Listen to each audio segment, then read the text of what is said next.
ready to explore some deep roots of faith.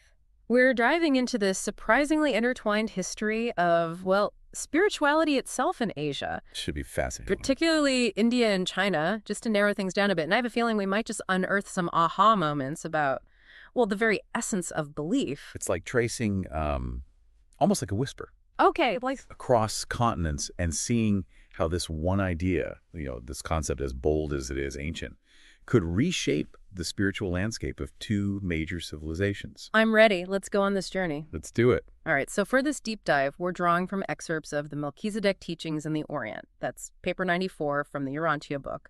And we're going to explore how a figure named Melchizedek impacted both India and China. But before we get ahead of ourselves, Melchizedek, who was this guy? You might recall a brief mention of him in the Bible, but this text really presents him as a pivotal player on the world stage. Yeah, and it's interesting because you have to imagine a time long before Abraham, back when different gods and rituals were just the norm, like that was just how it was. And then Melchizedek emerges, almost like a prophet from the mists of time, with a radical message for the time, like really radical. Okay, lay it on me. There's just one, universal God. Okay. And you can access this God through faith. That's it. Just faith. Okay, so no complex ceremonies, no need for these intermediaries? Nope. Just pure, direct faith. That's a game changer. Right. Yeah. Now, picture this. Passionate missionaries carrying this message far and wide. I mean, across ancient Africa, Eurasia, they're planting these seeds of a whole new way of understanding what the divine is. Yeah, it's like a spiritual chain reaction across history. So what happens when those teachings reach India, which even back then was a melting pot of cultures and beliefs? Right, absolutely. But you have to understand, India at the time was still kind of being shaped by the arrival of the Aryan-Andites. Okay. This group that had migrated from, the north and west, and they brought with them a rich polytheistic system, worshiping a multitude of gods. Of course. But their beliefs were still evolving. Right. They were blending with existing traditions. It's like, it's a process. Yeah. Then bam. Here comes Melchizedek. Enter Melchizedek's followers, Yes. shaking things up with this radical idea of one God. Talk about a clash of ideologies, though. Oh, yeah? You're talking about the Brahmins, right? Yeah. The powerful priestly class of India facing a direct challenge to everything they've built. Absolutely. This wasn't just some abstract theological debate. This was about the very structure of their society. It's a huge deal. So how do they react to this new, and it seems like on the surface, a simple message? This salvation through faith. See, to the Brahmins, this wasn't simple at all. It really wasn't. It was a threat The threat. to their entire system. Everything they knew, their rituals, their sacrifices, the power structure they'd carefully built. Imagine you've spent your entire life basing your authority, your entire understanding of the universe on this complex system. Yep. And then suddenly someone comes along and says, nope, none of that matters. All you need is this. That's what those Melchizedek teachings represented to the Brahmins. So instead of embracing this new perspective, they doubled down on their own. It's like our way or the highway. Precisely. They went to extraordinary lengths to consolidate their power and really codify their belief system. They gathered their ancient hymns, teachings, everything into what we now know as the Vedas. Right. Including the Rig Veda. Which is one of the oldest surviving religious texts in the world. Exactly. And it really is a fascinating glimpse into that ancient Indian psyche. But this consolidation, it came at a cost, didn't it? Things started to shift away from that personal experience with the divine and towards something, more rigid. That's right. The Vedas, while containing really beautiful poetry, profound insights, they became increasingly associated with complex rituals and, crucially, the caste system. Right. And this system, initially meant to, maintain social order, tragically morphed into a tool for oppression and division. And it's around this time that the concept of reincarnation takes root, too. This idea that we're trapped in an endless cycle of death and rebirth, often determined by our actions in previous lives. I mean, how did this new concept reshape the spiritual landscape? Instead of offering this, this hope and liberation, reincarnation within this system became intertwined with the rigidity of the caste system. Just this cycle of suffering and striving to be reborn into a higher caste. It's a far cry from the message of hope and direct connection to the divine that those early Melchizedek missionaries brought to India. It almost feels like this tragic missed opportunity. Did the Brahmins ever realize how close they were to a concept that resonated with those early teachings of one God? Ironically, they did come close. Yeah. They even developed the concept of Brahman, Okay. an ultimate, all-encompassing reality, this force behind everything. Hmm. However, there's a crucial difference. They made Brahman impersonal. Impersonal. Yeah, like this ultimate reality became an abstract force, completely removed from individual lives, Okay. rather than this personal, loving God that you could actually connect with. So while they were circling this idea of a single unifying force, they kind of missed the essence of that direct personal relationship with the divine, the very heart of Melchizedek's message. Yeah. It makes you wonder, how differently would India's spiritual landscape have unfolded if that connection had been made? But while all this is happening in India, these teachings are already taking root elsewhere. Let's shift gears geographically for a moment. Journey eastward to China. How do these ancient ideas land in a culture steeped in ancestor worship and this reverence for the natural world? It's fascinating, isn't it? See, even before those Melchizedekian whispers arrived, the seeds of monotheism had already been planted in China. And it was long ago. Way back. Long before the time of Abraham, actually. Okay. Remember Singlington from our earlier deep dives? Oh, right. He journeyed eastward, Yeah. advocating for the worship of one God, Shangti, Right. the god of heaven. Singlington. His efforts eventually led to the early form of Taoism, if I'm remembering correctly. Exactly. It's incredible how these ancient figures just keep popping up in these unexpected corners of history. So you're saying that those early Melchizedek teachings found fertile ground in China because this idea of one God wasn't entirely foreign. Exactly. Those echoes of this singular, all-encompassing divine force, Yeah.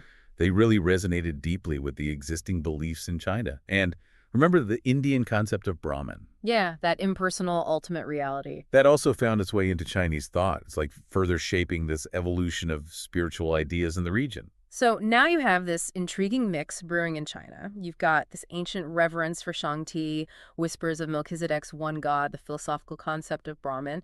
How did everyday people reconcile these different ideas? That's where things get really interesting. You start to see this fusion of beliefs manifested in the form of early Taoism.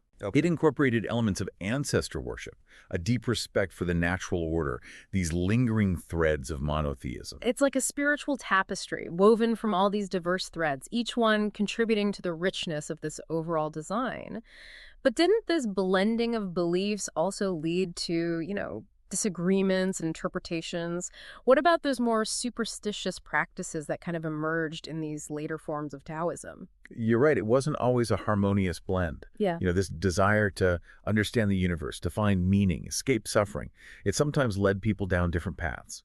And as Taoism evolved, some branches incorporated more elaborate rituals and practices, while others maintained this simpler, more nature-centered approach. But before we, delve deeper into that, it's important to remember the context here. We're talking 6th century BC China, a period marked by this intellectual and philosophical flourishing. This is the era of Lao Tzu and Confucius. Huge. Think about the impact they had on Chinese culture. Lao Tzu, the enigmatic sage who penned the Tao Te Ching, and Confucius, whose teachings on morality and social harmony still resonate today. Absolutely. I mean, their ideas were revolutionary for their time, but are we saying that they were directly influenced by those ancient teachings about one God? It doesn't seem obvious at first glance. It's more nuanced than a direct lineage. Remember how Lao Tzu speaks of the Tao, the way? Right. He describes it as this eternal, ever-present force underpinning all of creation. Doesn't that sound familiar? It does sound strikingly similar to those early concepts of a singular, all-encompassing God, the very source of existence itself. It's as if those ancient whispers found a new voice in Lao Tzu's philosophy. Exactly.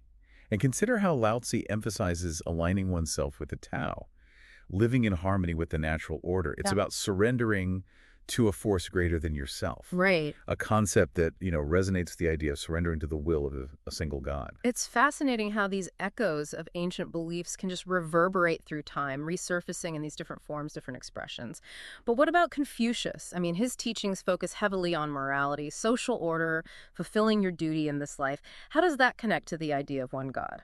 While Confucius might not have spoken about a personal God in the same way as, those early Melchizedek teachings, his philosophy was deeply rooted in the concept of this universal moral order, what he called the way of heaven. Right. He believed that this inherent order, this moral compass woven into the fabric of existence, It should be reflected in every aspect of human society, from individual conduct to, even governance. So even though he may not have explicitly preached about a single deity, his entire worldview stemmed from this idea that there's this overarching moral framework governing the universe. And that framework, that order, it suggests something bigger than ourselves at play, wouldn't you say? Precisely. And here's where it gets really intriguing. Even though both Lao Tzu and Confucius had this immense impact on Chinese culture, there was still this void, like this longing for something more. Their teachings, insightful as they were, they couldn't fully address that deeply human need for spiritual connection, for a personal relationship with the divine. Because ultimately, they lacked that personal, knowable God that Melchizedek's teachings hinted at. You've hit the nail on the head. And it's into this spiritual landscape that a new force arrives: Buddhism. But remember, Buddhism had already undergone its own evolution. It's this fascinating journey from its origins in India to its arrival on Chinese shores. By the time Buddhism arrives in China, it's not just a set of teachings. It's almost become this cultural phenomenon in its own right. Did the Chinese embrace it right away, or was it a slow burn? It's more like Buddhism slipped into the existing cultural fabric of China almost seamlessly. You see, Buddhism offered something that resonated deeply with the Chinese worldview, this path to alleviate suffering. Which, let's face it, is something we all grapple with no matter what century we're living in. But wasn't there still a strong emphasis on ancestor worship in China? How did that mesh with Buddhist beliefs? That's where the adaptability of Buddhism comes into play. Instead of demanding this complete overhaul of existing beliefs, Buddhism and China found a way to coexist and even complement those traditions. It's like it added another layer to their spiritual understanding. So instead of rejecting ancestor reverence, they incorporated it. Precisely. People could still honor their ancestors, but now they had this additional avenue for seeking solace and guidance through Buddhist teachings and practices. It was a spiritual win-win. Fascinating. But as Buddhism continued to spread, it wasn't without its own internal debates and interpretations. Didn't things get a little complicated with different branches emphasizing different paths? What was that about a great road and a lesser road? You're right. Buddhism wasn't a monolith. Remember how we talked about the Brahmins in India getting caught up in rituals? Well, despite the Buddha's emphasis on simplicity and direct experience, as Buddhism interacted with other cultures, some branches, particularly in Tibet, began incorporating more elaborate rituals and hierarchies. Tibet, now that's a fascinating case study. You've got this blend of Buddhist teachings, ancient Tibetan shamanism, even whispers of Hinduism and Christianity finding their way in. What did this unique cocktail of beliefs look like in practice? Imagine this. You've got monks in monasteries, vibrant rituals filled with chanting, colorful prayer flags and mandalas, these intricate geometric designs representing the cosmos. They developed a complex system of spiritual lineages with lamas or teachers guiding their students towards enlightenment. It sounds like Tibetan Buddhism took on a life of its own. It did. And at the heart of it all was this profound reverence for compassion, for alleviating suffering, not just for oneself, but for all beings. This emphasis on compassion became a defining characteristic of Tibetan Buddhism. But remember, there was also that other path, the lesser road, what's known as Theravada Buddhism, mostly prevalent in Southeast Asia. Right. This branch stayed closer to the Buddha's original teachings, right? More focused on individual enlightenment through meditation and mindfulness. Exactly. While Tibetan Buddhism, the Great Road, or Mahayana, expanded to embrace this wider view of compassion and helping all beings achieve enlightenment, Theravada Buddhism maintained its emphasis on personal liberation from suffering through self-cultivation. So, from those early whispers of one God carried by Melchizedek's followers, we see these incredible branches of belief emerge and spread across Asia. It makes you wonder, what would Melchizedek think of it all, this evolution of his core message into these rich, diverse expressions of faith? It's a question worth pondering, isn't it? Yeah. Perhaps he'd be fascinated by how his simple yet powerful message of one God accessible through faith resonated across cultures and took on new forms reflecting the diverse spiritual yearnings of humanity. This deep dive reminds us that the search for truth, for meaning, for connection with something greater than ourselves is an ongoing journey, one filled with unexpected twists, fascinating intersections, and endless possibilities. And on that note, I think we've reached the end of another deep dive. But hey, the conversation doesn't have to stop here. Keep exploring, keep questioning, because who knows what other aha moments await as we continue to delve deeper into the mysteries of history, culture, and faith. Until next time, keep those thinking caps on.